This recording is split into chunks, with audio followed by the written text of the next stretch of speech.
Manor Lords, the medieval city builder that is still in early access, has seen quite some hype in the last few years. When you scroll through the Manor Lords subreddit, most of the upvoted posts fall in 4 different categories: screenshots of particularly beautiful sceneries or towns in the game, questions about the arguably complex gameplay, pictures of real-life places that look like they could be from Manor Lords, or, last but not least, suggestions for new game mechanics or adapting the existing ones to make the game even more realistic than how it is perceived as now. So we finally got round to playing Manor Lords, and we really liked its concept, gameplay and graphic design. The game basically revolves around building and managing a medieval village, depending on the scenario, also successfully claiming and defending other parts of the map from a rival AI player. But in this video, we want to examine how much it deserves its perception as being historically accurate.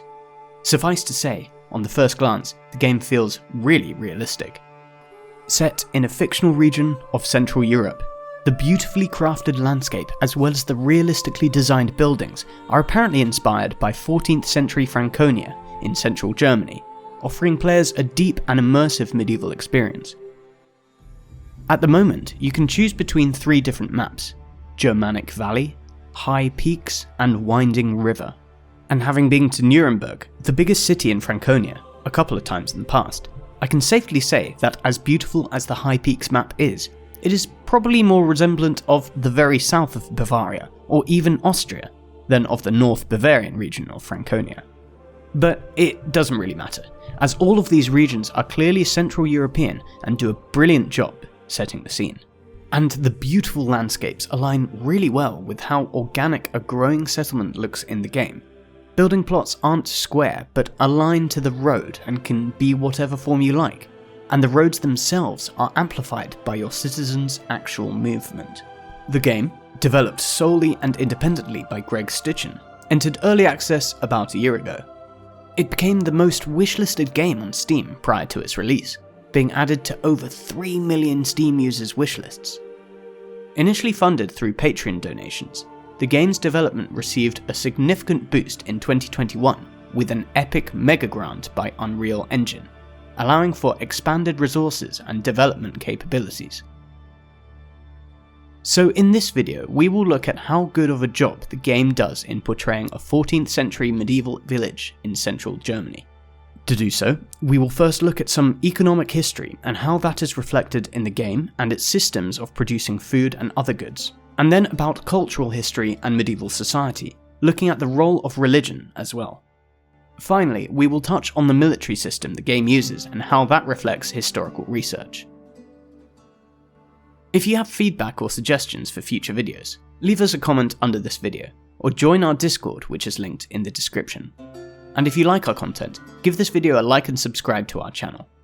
Also, if you're in a position to support us further, check out our Patreon page, link also in description. Oh, and if you are Greg Stitchen or in contact with him, do get in touch, as we would love to have a potential interview in a follow-up video on our historical assessment of Manor Lords.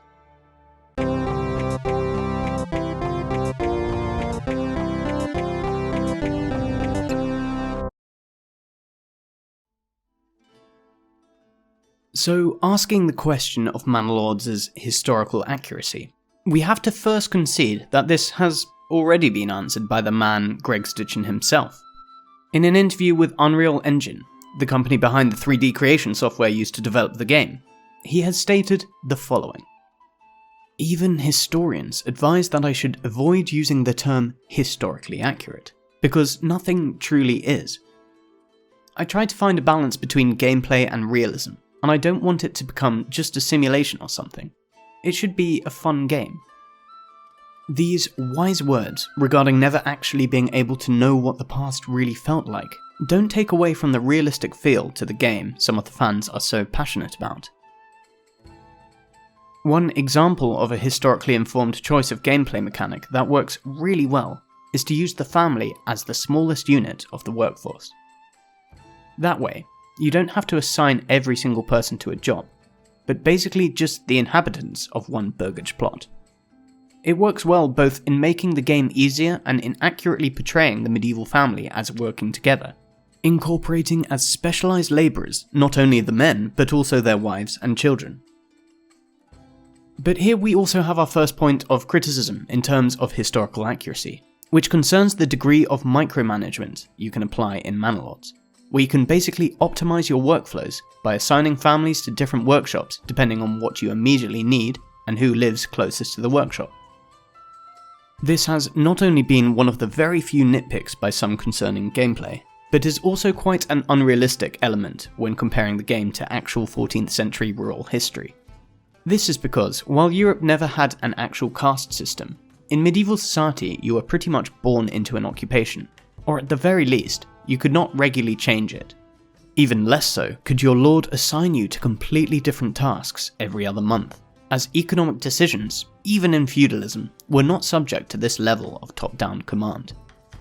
Perhaps one quick and easy remedy for this discrepancy would be to expand a mechanic the game already incorporates on a limited scale, namely through the burgage plot backyard extensions, which allow you to turn a house into a brewery, cobbler, or tailor, for example. Doing this, the inhabitants of the house automatically take on the profession of what extension you gave the burgage plot, and are no longer available for other tasks around the manor. So extending the system of people's houses becoming their shops, further cementing the different families' occupations, to have live-in millers, roof tilers, or carpenters could be a future adaptation that would make sense if the game were to move towards more historical accuracy. That being said, people did have to be flexible in a medieval village, as many jobs would be seasonal, and are seasonal in Manor Lords as well. For instance, what would hunters do in the game once there is no more game to hunt? In fact, some of the professions in Manor Lords were practiced only on the side of another profession in medieval times. A hunter would then also be responsible for foresting or other tasks around the manor. And on the other hand, during peak harvest, the farmers would need a lot of help, meaning that villagers from other occupations might lend a hand. This was necessary as a good harvest was essential for the survival of small communities. So we are not suggesting that every single family should have to specialise on one task only, but just to reduce the degree of possible flexibility here a bit. Of course, there is also the question if small villages of less than 100 inhabitants would have even had this kind of division of labour. In a study on the rural society of high medieval central Germany, Ludolf Kuchenbuch found that this sort of specialisation was very rare in rural Germany up until the modern era, as most households were subsistence farmers that produced most of what they needed themselves. Quote, "Only a few hints about the miller, the smith, and the herdsman testified to this so-called division of labour within the local setting. Other specialised crafts were restricted to large villages or to places that had rare mineral resources." So, of course, as you grow your village in Manor Lords, or as you start to develop an industry centred on the mining or production of resources, specialisation makes sense, but in a small village, this would not be a very accurate portrayal to begin with. Originally, I was also sceptical about the mechanics of farming itself, in which you have one or several fields maintained by a non-live-in farmhouse to which you can assign up to 8 families. Of course, much of the land in medieval Europe was owned by the nobility, and the tenants only had a right to rent and work certain land. But I thought that most peasants at least had the field they worked on right next to their house, quite different to how you design your town in Manor Lords. However, it turns out that the game is surprisingly realistic in portraying what is known as an open field system. In such a system, which was very common in feudalist society, the peasant families usually had their houses in a nucleated village next to a church and a manor house, which, just as in Manor Lords, administrated the manor and had jurisdiction over the peasantry. Those peasants, whose right to work a specific strip of land was passed down from generation to generation, also had to work the Manor Lord's personal domain, which required a high degree of cooperation among the village's residents. And this is actually portrayed really well by the farming system in the game. Another economic thing the game gets quite right is trade. As Bruce Campbell has pointed out in a study on agricultural trade in medieval England, the 13th century saw a diversification of crops in certain regions, which was enabled by increased trade between villages. As he explains, part of the impetus behind this movement came from increasing seigneurial demands for payments, in cash rather than in kind. Peasants therefore found it necessary to produce at-market surpluses to get cash to pay rents, fines, amercements, and taxes. However, while trade within and between villages apparently started to play a bigger role in the late Middle Ages, logistics still made it quite impractical to trade, and the amount of goods traded was significantly more limited than we would think with our modern capitalist minds. So I think the big difference between how much you can sell a product for and how much you get for it, essentially paying 10 gold, or as the game calls it, regional wealth, for the logistics of getting a product to you that is worth only between 1 and 4 gold, feels realistic and also makes the gameplay interesting, because you have to think strategically regarding what you export and what you import. What's also quite realistic is that the market can be over or undersupplied, decreasing or increasing the price of the product in question. In G.G. Coulton's book, The Medieval Village, I found a quote by a late medieval archbishop from Florence, Saint Antonio, who talks about peasants committing sins and mentions the corresponding problem, in his view, of price volatility. Husbandmen, when they work their own lands, cannot commit fraud in their work, except in selling their produce either at too high a price or too small a measure, or in selling bad for good. But, in these days, such is the cunning and subtlety of man that they themselves are rather deceived by the buyers, who buy their produce when they are driven by necessity to sell, and who thus forestall the time of harvest, buying at a cheaper price, which partakes of the guilt of usury in the buyer. Oof, Antonio mate, just you wait until you see price volatility in the 21st century. The final point I want to make about Manor Lords' economics is about being able to reuse materials from buildings you decide to demolish. This not only makes an already complicated game a tad easier, but is also quite a historically accurate depiction. In fact, this is a topic of recent historiographic interest.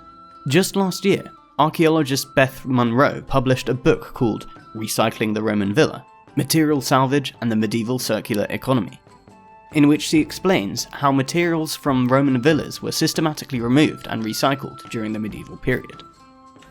Munro shows that the removal and recycling of materials from these villas was not limited to the late Roman period, but continued way into the medieval era. There is archaeological evidence of the removal of desired components that goes into the High Middle Ages, indicating a long-standing practice of material salvage.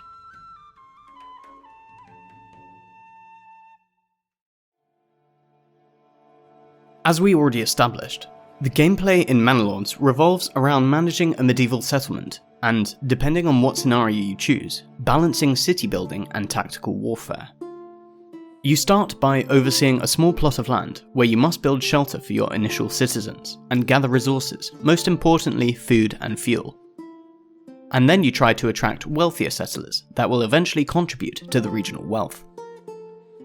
Similar to how the system of social class and housing plots used to work in 1990s Impressions games, like our beloved Caesar 3, the way to level up the plots to attract wealthier people is to provide amenities such as a church, a tavern, firewood, a water well, and a certain variety of food and clothing. If you manage to provide this, the plots evolve from simple huts to more advanced buildings, reflecting the wealth and prosperity of the area. If the amenities are lacking or there are external issues like a poor economy or a lack of security, the plots won't progress as effectively. Or, if they have already evolved and then find changed conditions, they will negatively affect how happy your citizens are with your performance. Ultimately, the game focuses heavily on balancing resources and maintaining the needs of your people, and the growth of these plots is a direct reflection of how well you manage these elements. So, how historically informed are these 3 different levels of housing and correspondingly 3 different classes of citizens living in your village? Essentially, we have to see where the small medieval places actually were divided like this, which we can pretty confidently answer with yes. According to German medievalist Ludolf Kuchenbuch, whose study we already cited earlier, even in small communities that were predominantly agricultural, there was a division along class lines, depending on how much land you owned or were assigned to work on. We also know that certain professions were associated with a certain class. For instance, tanners or millers would usually be a lower class than smiths or bakers. This brings us back to our earlier point that it is odd that every family can immediately be assigned to every job in the village, but also creates a problem with the backyard extension feature I proposed earlier as a solution to this. Basically, there are certain backyard extensions that you can only add if you have leveled up the burgage plot in question, which makes sense for higher class professions such as a baker or a smith, but this should also go the other way. So if you were to be completely historically accurate, there should be backyard extensions that only work in level 1 burgage plots, like a mill that would typically lie on the outskirts of a village or town. The data Kuchenbuch has looked at from high medieval central Germany not only confirms the presence of class division even in small villages, but also their need for a church. Kuchenbuch reports of a small hamlet called Kleinflöther in Lower Saxony and their insistence of having their own church. Quote, in 1356, the citizens of Kleinflöther petitioned the Bishop of Hildesheim to raise their newly built church, which had until then only been a daughter church of the old parish church of Großflöther, to the position of a parish church, so that they might have their own priest and would thus be able to receive the divine sacraments and follow the divine service more easily. Their request was granted, but they had to provide their church with 5 Huffen and to commit themselves to the perpetual payment of 1 mark per year to the old parish church. Quite an expenditure for a recently cleared hamlet so that the villagers could have their own priest to attend to the cure of souls. I think I actually found the church in question, which you can see here.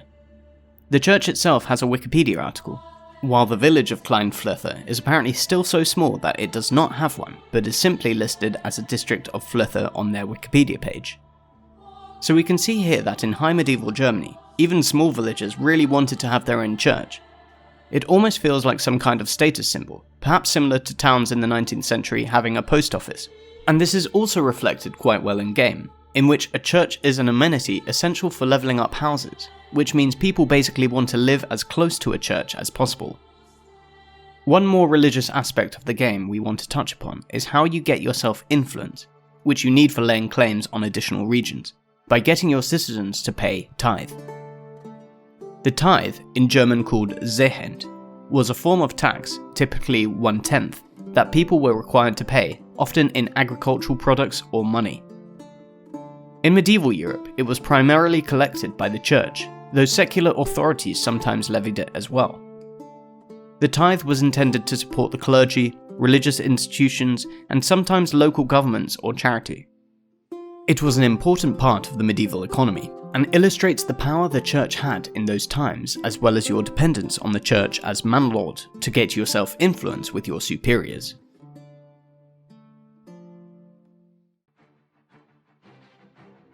Finally, I also want to talk about the military system in Manor Lords.